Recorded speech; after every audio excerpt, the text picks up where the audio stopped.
사도 바울은 고린도 교회의 여러 문제에 대해서 그들을 향한 하나님의 뜻과 하나님의 마음을 가르쳐 줍니다.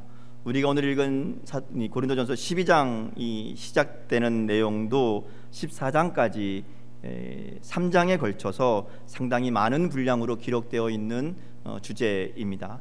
성경에서 분량이 많다 하는 것은 그만큼 중요하다라는 의미로 우리가 읽을 수 있습니다. 교회의 심각한 문제, 특별히 고린도 교회가 가지고 있었던 여러 문제들 가운데 오늘 우리가 다루고 있는 12장부터 14장까지에서 이야기하는 이 문제는 매우 심각한 문제, 중요한 문제였고요. 그것이 성령의 은사와 관련된 문제였다 하는 겁니다. 우리가 계속 앞에서부터 이제 고린도전서를 쭉 읽어오면서 함께 살펴보았지만 고린도 교회에서 나타나는 가장 큰 문제는 분열이었습니다. 서로 당을 지어서 다투는 일이었다는 거죠. 누가 더 나은 지도자인가? 내가 따르는, 내가 세례받은 이 사람이 더 훌륭한 지도자다 하는 문제로 다툼이 있었죠. 음행의 문제도 있었는데 음행의 문제만이 아니라 이 음행한 자를 어떻게 다룰 것인가, 어떻게 처리할 것인가 하는 문제를 가지고 또 서로 다툼이 있습니다. 결혼과 관련해서도 저들의 사이에 다른 의견들이 있었죠. 고기를 먹는 문제에 있어서도 그랬고, 하다 11장에 가면 예배에 참여하는 복장의 문제로 서로 다툽니다. 머리에 수건을 쓰냐 마냐 이 얘기가 있고, 또 성만찬을 하면서 식사하는 자리에서도 문제가 일어나게 됩니다. 문제 없는 교회가 없다 그러긴 하지만 고린도 교회의 문제는 정말 끊임없이 계속해서 이어집니다. 사도 바울이 이런 이야기들을 쭉 다루면서 여기에 대한 필요한 해결책을 제시해 주기도 하지만 사도 바울의 가르침은 언제나 그들이 꼭 기억해야 될 문제의 본질에 대해서 이야기합니다. 누가 더 나은 지도자냐, 이 문제로 그들이 다툴 때에 누가 더 낫다, 누가 더 못하다, 이 얘기가 아니라 그들을 구원하신 분이 하나님이심을 분명하게 말하죠. 그들에게 복음을 전하고 가르치고 사역하는 사람이 문제가 아니라 그들에게 구원을 베푸신 분은 하나님이심을 분명히 말하는 것이죠. 그래서 사람이 아니라 하나님을 바라보아야 된다, 이렇게 얘기합니다. 사람은 그저 이 하나님께 쓰임 받는 도구일 뿐임을 이야기하고요. 그래서 서로 경쟁자나 라이벌이 아니라 함께 동역하는 동역자임을 분명하게 가르치는 겁니다. 그 외의 문제들도 마찬가지입니다. 우리가 지난주에 봤던 결혼에 관한 문제도 마찬가지죠. 결혼하느냐 안 하느냐, 이게 중요한 게 아니잖아요.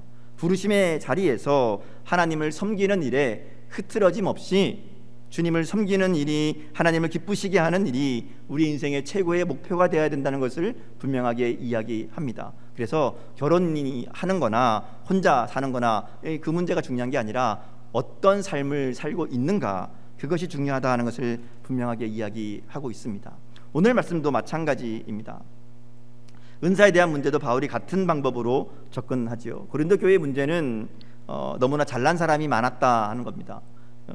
높은 지식을 가진 사람도 많았고 많은 재물을 가진 사람도 많이 있었습니다. 그리고 그것이 그들의 자랑거리가 되어서 지식과 재물로 인해 또 힘으로 인해 그들이 교만하게 되고 그 교만으로 교회를 분열시키고 다투게 하는 이유가 되었다 하는 거죠.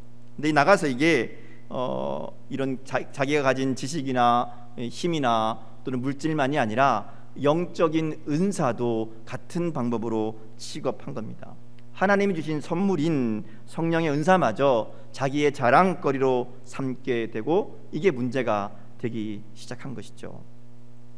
오늘 고린도전서 12장부터 이야기하는 성령의 은사의 문제는 은사를 자신의 자랑으로 삼은 데서부터 문제가 출발합니다. 그리고 자기가 받은 은사가 남이 받은 은사보다 더 낫다, 내게 더 좋다, 이렇게 주장하는 겁니다. 특별히 좀 신비해 보이는 은사를 받은 사람들일수록 이런 주장에 앞장섰습니다. 방언하고 통역하고 예언하고 병 고치고 이런 일들 뭔가 신기하잖아요. 뭔가 있어 보이잖아요. 그러니까 그거 가지고 그런 은사를 내세우고 마치 이런 은사를 내가 받았기 때문에 내가 영적으로 너희들보다 더 뛰어난 사람이다, 이런 은사가 나에 있기 때문에 내가 너희보다 믿음이 더 좋은 사람이다, 이런 식으로 이야기하고 주장하는 사람들이 있었다는 거죠. 자기가 영적으로 더 높은 지위에 있다고 생각하고 다른 사람들을 무시하고 교회의 질서를 어지럽히는 일이 일어난 겁니다. 그래서 바울이 이 문제에 대해서 이제 이야기를 하는 겁니다. 첫 번째로 말하는 것은 은사가 뭐냐 하는 겁니다. 은사가 뭐냐? 지금 그들에게 문제가 되는 바르고 신령한 것, 이 신령한 것 그게 뭐냐? 너희가 그것을 분명히 알아야 된다 하는 이야기로 오늘 본문을 시작합니다. 우리말로 번역된 이 신령한 것 그러면 뭔가 신기한 능력 뭐 이런 게 떠오르죠. 근데 신령한 것이라는 말의 원래 정확한 의미는 신령한 사람들, 그러니까 성령의 사람들 혹은 성령의 선물 이런 의미를 가지고 있습니다. 그래서 이어지는 말씀을 보면 바울이 설명하는 신령한 것은 성령의 일하심을 나타내는 사람들 또는 성령의 일하심을 나타내는 은사 이렇게 설명합니다. 그래서 본문도 4절부터 보면 이 신령한 것들의 예를 들어서 지혜의 말씀, 지식의 말씀, 믿음, 병 고치는 은사, 능력 행함, 예언 등등 이런 것들을 이야기합니다. 자, 사도 바울은 이 신령한 것에 대해서 너희가 분명히 바로 알아야 된다 하는 강력한 말로 본문을 시작하지요. 그가 얘기하는 이 신령한 것, 곧 성령의 은사에 대해서 알아야 된다 하는 것은 성령의 은사의 종류가 뭐가 있고 뭐 어떤 것들이 또 낫고 이런 이야기를 하려는 게 아닙니다. 사도 바울이 성령의 은사를 알기를 원한다, 신령한 것을 알기를 원한다 하면서 두 가지 이야기합니다. 하나는 은사가 어디서 온 것인가 하는 겁니다. 이 신령한 것이 어디에서 왔는가. 두 번째는 이 신령한 것의 목적을 이야기합니다. 이게 왜 우리에게 주어졌는가? 이 두 가지를 분명히 알아야 된다 하는 것이죠.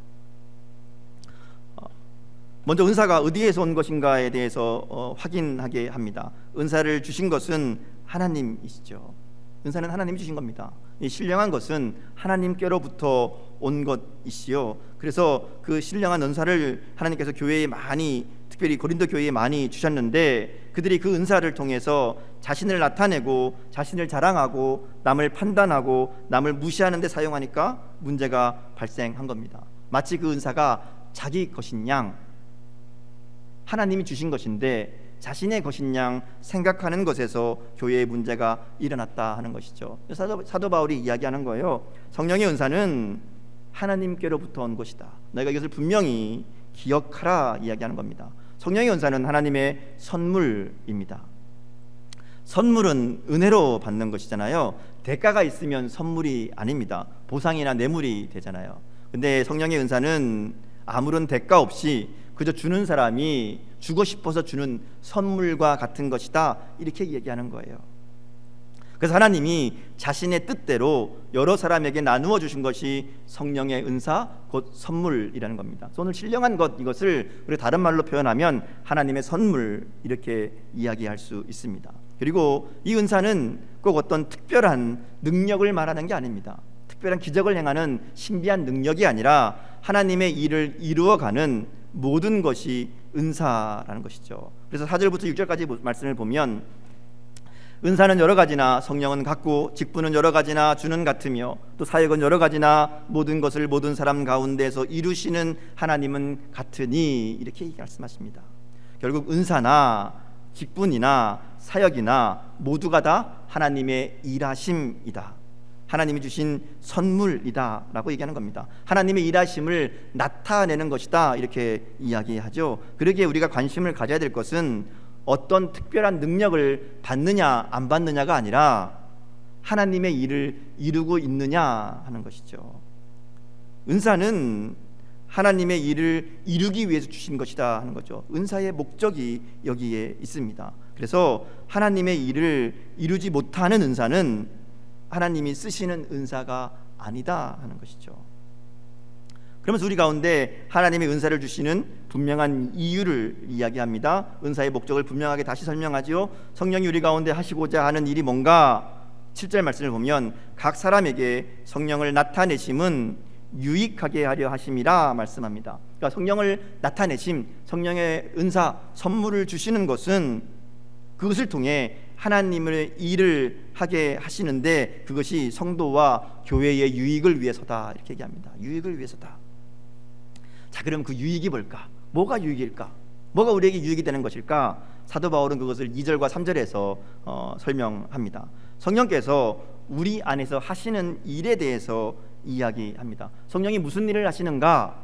그것은 누구든지 예수를 주시라 하게 하는 것이다, 이렇게 얘기합니다. 성령이 하시는 일은 한마디로 예수님을 주님으로 고백하게 하는 일, 그게 성령이 하시는 일이라는 것이죠. 그래서 그 일을 위해 성령의 은사를 우리 가운데 주신다는 겁니다. 하나님께서 우리 가운데 은사를 주시는 목적은 우리의 유익함을 위함인데, 그 유익함이 뭔가 하면 예수님을 주님으로 고백하는 것, 여기에 성령의 목적이 있습니다. 그 일을 위해 하나님 우리에게 성령을 주시고 하나님의 은사를 주신다 하는 것이죠. 자, 이 말씀을 통해 우리가 두 가지 생각해 볼 수 있습니다. 하나님이 주신 은사는 예수님을 고백하는 데 사용되어야 된다 하는 겁니다. 하나님이 우리에게 은사를 주신 목적은 주님을 전하기 위함이라는 것이죠. 예수님이 우리의 주인 되심을 믿게 하기 위함입니다. 그러기에 그 외의 목적으로 하나님이 주신 은사를 사용하는 것은 잘못된 사용이라는 겁니다. 우리에게 주신 모든 은사들은 예수님을 주님으로 고백하는데, 또 예수님이 주님이심을 알게 하는데 사용되어야 한다 하는 것이죠. 또 한 가지는 성령의 역사는 예수를 주시라 하는 것이기에 예수를 주님으로 고백하는 사람은 누구나 성령을 받은 사람이라는 겁니다. 나타나는 은사의 모양과 상관없이 예수님을 주님으로 고백하는 사람, 예수님이 나의 주님이십니다 라고 고백하는 사람은 누구나 성령을 받은 사람입니다.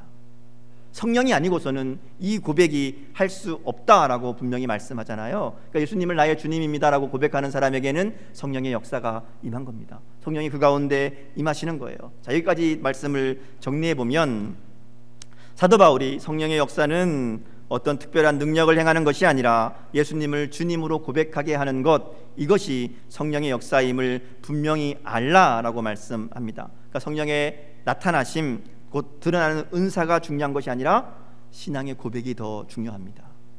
어떤 놀라운 일들을 행하는가 하는 것이 아니라 그가 과연 예수님을 주님으로 믿고 있는가, 이게 더 중요하다는 것이죠. 그러기에 눈에 보이는 은사가 있든 없든, 그리고 어떤 종류의 은사를 가졌느냐 하는 것이 중요한 것이 아니라 예수님을 나의 주님으로 고백하는 신앙의 고백을 가졌느냐, 이것이 더 중요한 문제라는 것이죠. 왜냐하면 은사의 목적은 바로 그거잖아요. 예수님을 나의 주님으로 고백하게 하는 것, 이것 외에 다른 것들은 아무 의미가 없다 하는 겁니다. 이 고백이 없는 은사는 진짜 성령의 은사가 아닙니다.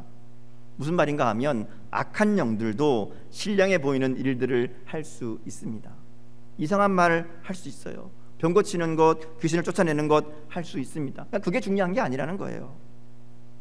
그런 놀라운 일들을 행하는가가 아니라 과연 그 사람에게 예수님을 나의 주님으로 고백하는 신앙의 고백이 있느냐, 그리고 그 놀라운 일들을 통해 예수님을 주님으로 고백하게 하는 이 일을 하고 있느냐, 이게 우선이라는 겁니다. 예수님을 주님으로 고백할 때만 성령의 역사가 나타나고 있다는 것을 증명할 수 있다는 것이죠. 그러기에 드러나는 신비한 현상이 아니라 참된 신앙의 고백을 하는 것이 중요하고요, 나아가서 나타나는 은사가 없다 할지라도, 눈에 보이는 뭔가 신비한 일이 없다 할지라도 예수님을 주님으로 고백하고 있다면, 예수님을 주님으로 진정 고백하고 살아가는 사람이라면 그 사람이 성령의 사람입니다.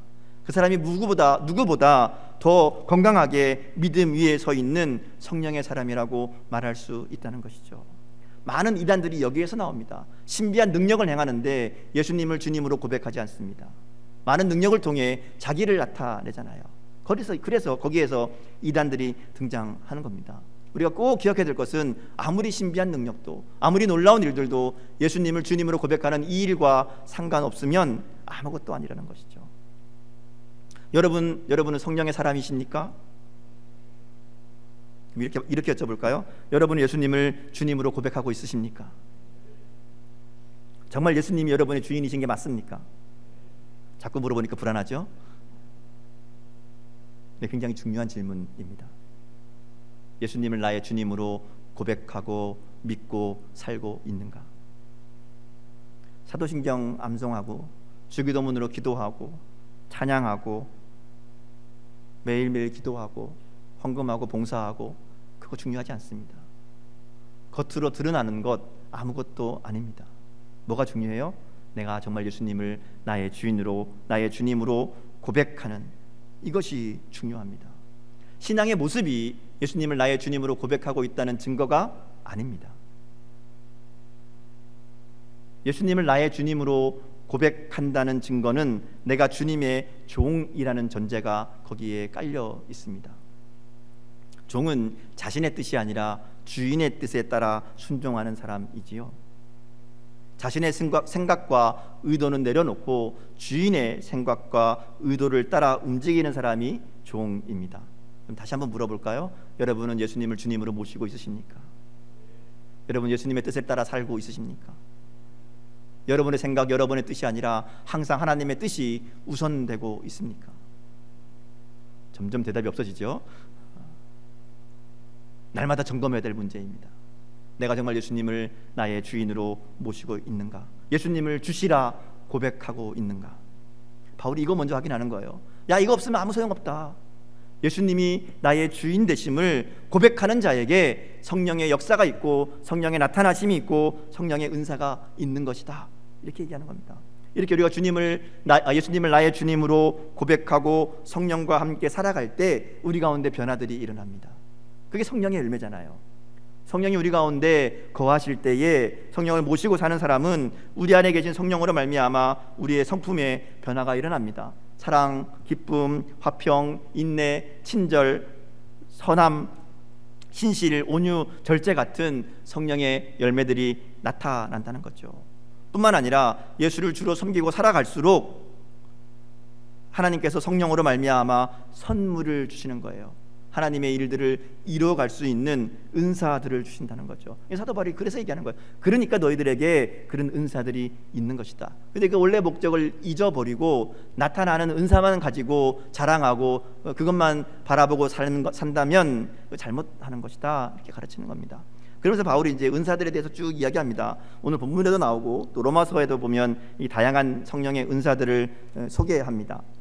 이거는 여기 있는 은사의 내용들이 이게 전부 다 뭐 이렇게 이야기하는 것이 아니라 성령의 은사가 어떤 것이 있는지를 가르쳐 주는 거예요. 알려주기 위해서 이것저것 예를 들어서 설명합니다. 고린도전서 12장 그리고 로마서 12장에도 이 성령의 은사들이 나오는데요. 이 은사들을 크게 우리가 정리해 보면 두 가지입니다.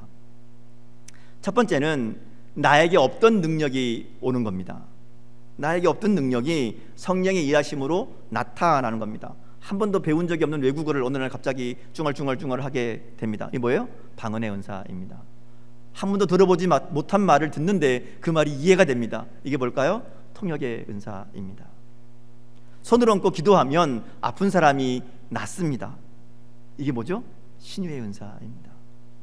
다른 사람을 위해 기도할 때에 그 사람의 마음이 느껴지고 그 아픔이 함께 공감되고 또 그 사람을 향한 하나님의 마음, 하나님의 뜻이 깨달아집니다. 이게 뭘까요? 예언의 은사입니다. 이런 능력은 배우거나 연습한다고 생기는 게 아닙니다. 사모한다고 뭐 하나님 주십시오 한다고 받는 게 아니죠. 자기도 모르는 순간에 하나님이 이런 일들을 일으켜 주십니다. 하나님이 필요에 따라서 나누어 주신다 그랬잖아요. 하나님이 우리도 모르는 사이에 부어주시는 나에게 없던 능력이 생기는 경우, 이게 첫 번째 은사의 종류입니다. 두 번째는 우리에게 이미 있던 재능들을 성령께서 사용하셔서 거룩한 목적을 이루게 하는 경우들이 있습니다. 바울 사도가 얘기하는 섬기는 능력, 또 가르치는 은사, 지도하는 은사, 자선을 베푸는 것, 구제하는 것, 이런 것들이 다 여기에 해당되죠. 이것도 은사입니다.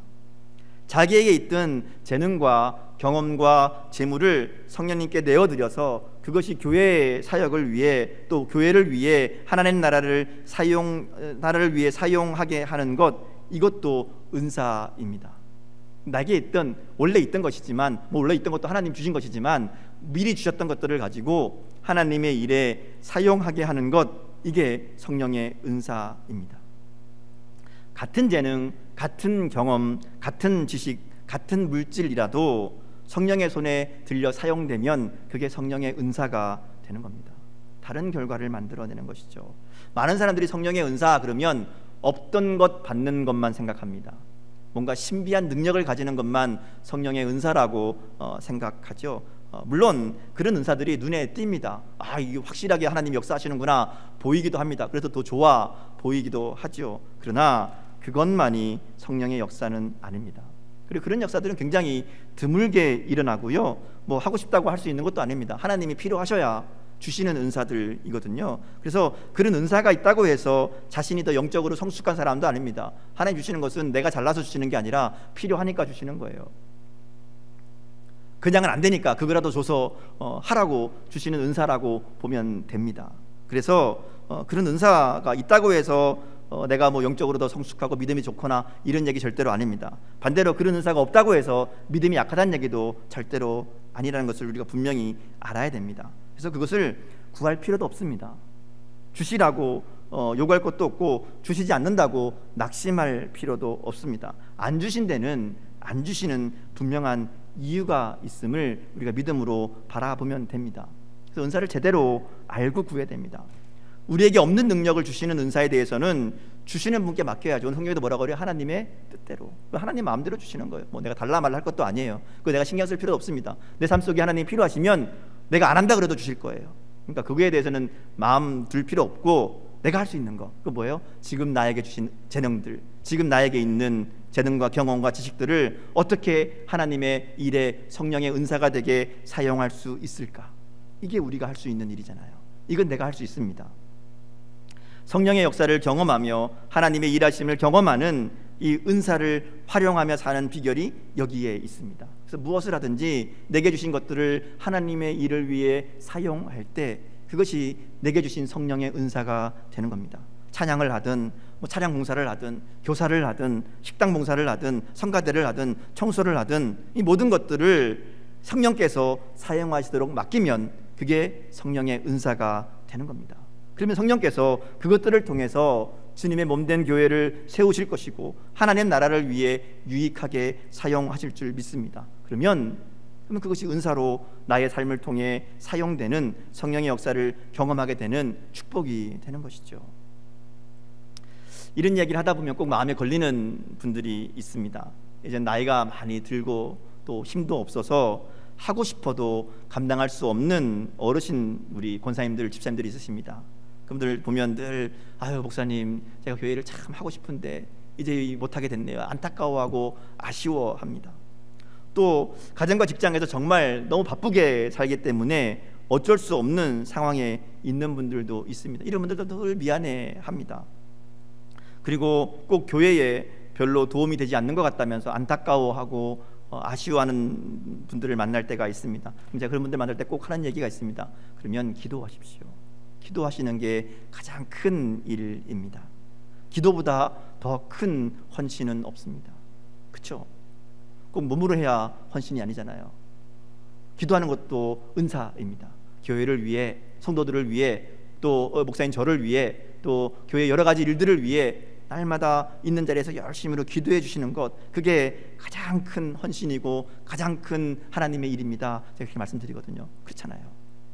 그리고 기회 되는 대로 그냥 격려하고 축복하고 성도들을 만나면 감사하고 그러면 그것 또한 성령의 도구로 쓰임받는 일인 줄 믿습니다. 반대로 정말 미안함을 느껴야 될 사람들도 있습니다. 분명히 하나님께 주신 많은 은사가 있음에도 불구하고 사용하지 않는 사람들도 있다는 것이죠.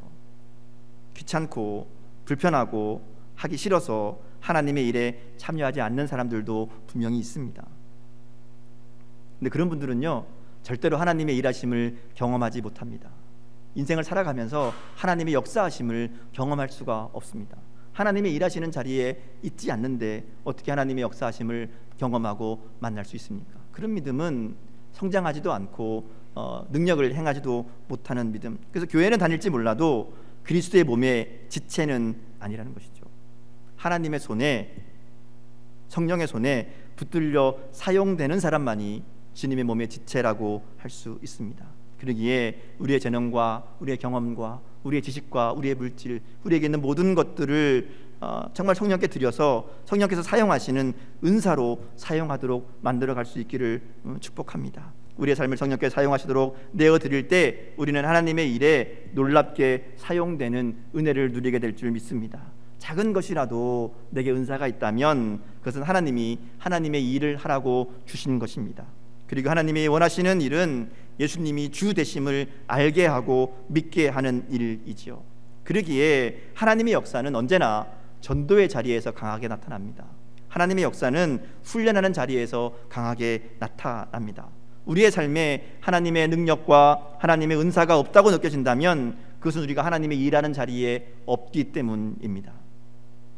예수님의 주 되심을 알게 하고 나타내는 자리에 우리가 함께할 때 우리가 우리의 은사와 우리의 직분과 우리의 사역에 상관없이 우리 가운데 역사하시는 하나님으로 말미암아 참된 기쁨을 누리게 될 줄 믿습니다. 오늘 말씀은 내게 있는 은사가 무엇이냐 따지기 전에 내 삶이 하나님 나라를 위해 먼저 사용되고 있는가 물어보라고 말씀합니다. 그래서 은사가 무엇이냐가 아니라 하나님이 내게 주신 것들을 통해 하나님 나라와 교회와 이웃을 위해 유익하게 사용하고 있는가 먼저 확인하라고 말씀하시죠. 나타나는 은사의 종류를 비교하며 교만할 것도 낙심할 것도 없습니다. 은사는 하나님의 뜻대로 주시는 겁니다. 어떤 은사를 주고 또 어떤 은사를 안 주고는 하나님의 뜻이라는 것이죠. 그러기에 우리는 이미 우리에게 주신 은사를 바르고 그리고 잘 사용하는 일에 초점을 맞출 수 있기를 바랍니다. 하나님 놀라운 역사에 우리에게 은사를 주심으로 동참하게 하시는 그 하나님의 은혜에 감사하며 오늘도 예수님의 주 되심을 선포하고 나타내는 일에 귀하게 쓰임받는 저와 여러분의 삶이 될 수 있기를 주님의 이름으로 축복합니다. 함께 기도하시겠습니다.